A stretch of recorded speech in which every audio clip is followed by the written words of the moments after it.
Bonjour, je suis Jean-Jacques Gomez, je suis avocat au barreau de Paris.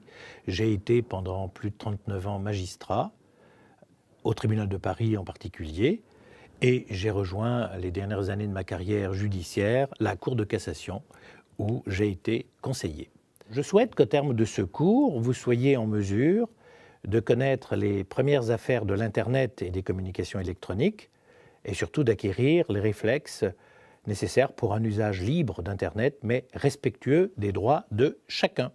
Ce module est consacré à l'information des étudiants sur la construction du droit de l'Internet. Il s'intitule « Les premiers procès de l'Internet ». Je n'évoquerai pas, par conséquent, les procès actuels. Il s'agit de tous les procès que j'ai vécus en tant que juge entre les années 1996 et 2002. Je souhaite vous préciser d'abord le contexte de ces premiers procès. La réalité d'Internet, que l'on appelait le réseau des réseaux, que l'on appelle toujours le réseau des réseaux, est d'être virtuel.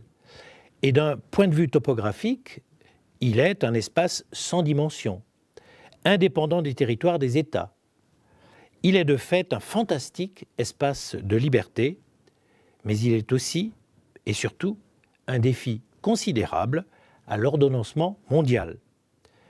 À partir des années 1990, l'Internet va s'imposer rapidement comme un outil et un moyen de culture, d'échange et de communication incontournable. De nos jours, aucun pan des activités humaines ne lui est étranger. Le particulier, les sociétés, les associations, les administrations l'utilisent. Cette liste, bien entendu, n'est pas exhaustive. Son principal succès tient à sa souplesse et à sa convivialité, facilitée par l'apparition sur le marché d'ordinateurs de plus en plus performants et par le perfectionnement des réseaux terrestres et satellitaires de communication. Il se dégage d'Internet un sentiment de liberté et de maîtrise absolue des choses et des actions. Et ce sentiment de liberté, doublé, bien entendu, d'un très grand opportunisme de la part de certains acteurs du réseau, a fait naître chez de nombreux internautes l'idée que l'Internet permettait de s'affranchir de toute règle, en particulier de ce corps de règles qui régissent la vie en société et qui sont la résultante de nombreux et nécessaires compromis. Convaincus qu'il leur était possible de faire sur le net ce que bon leur semblait, sans contrainte aucune, ils se sont progressivement installés, par conviction ou par naïveté, dans une sorte de certitude d'une impunité absolue, n'hésitant pas à franchir toutes les barrières au mépris du droit des autres. Les atteintes au respect dues à la vie privée des personnes, au droit de toute personne sur son image, au droit de propriété intellectuelle, les intrusions dans les services informatiques, jusque y compris dans les ordinateurs privés, le racolage à des fins de prostitution, la pédophilie, la pornographie, la pédopornographie, les escroqueries en tout genre, les discours de haine, et là encore, je le dis, cette liste n'est pas exhaustive, sont devenus le quotidien de l'Internet. Et ces atteintes ont été ressenties avec une telle acuité que l'on est arrivé parfois à ne plus voir qu'elles, oubliant les aspects positifs du réseau. Il était dès lors prévisible que ce réseau, livré à lui-même, en ce sens où son fonctionnement ne résultait pas d'un plan prédéfini, mais de l'action non concertée d'une multitude d'acteurs, allait susciter des réactions vives parfois.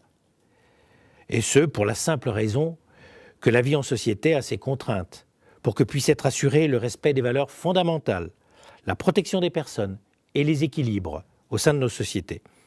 En réaction à ces comportements incivils, illicites, est née une demande de retour au respect des valeurs fondamentales. Il n'est pas inutile de faire observer que cette demande est aussi le fait d'internautes qui eux-mêmes avaient régulièrement commis des abus sur le réseau, mais qui à leur tour avaient connu les affres consécutives aux atteintes dont ils avaient été l'objet. C'est un peu l'arroseur arrosé. C'est le jeune musicien qui va piocher dans les partitions créées par un autre et qui découvre que ses propres œuvres ont été piratées sur le net. C'est aussi celui qui crée un produit et qui découvre que par suite d'une révélation largement diffusée et commentée sur le net, son travail de création a perdu toute valeur. C'est encore celui qui découvre que sa vie privée est affichée au grand jour, donc au su et au vu de tous. L'absence d'autorité centrale a pu faire douter, et fait encore douter, de la possibilité d'édicter une loi pour l'Internet.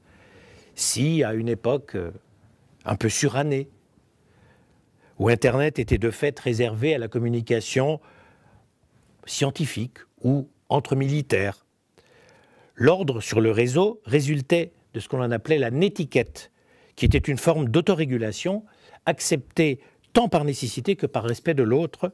Il faut bien admettre que cette netiquette est insuffisante de nos jours, ce qui explique et justifie le recours aux juges.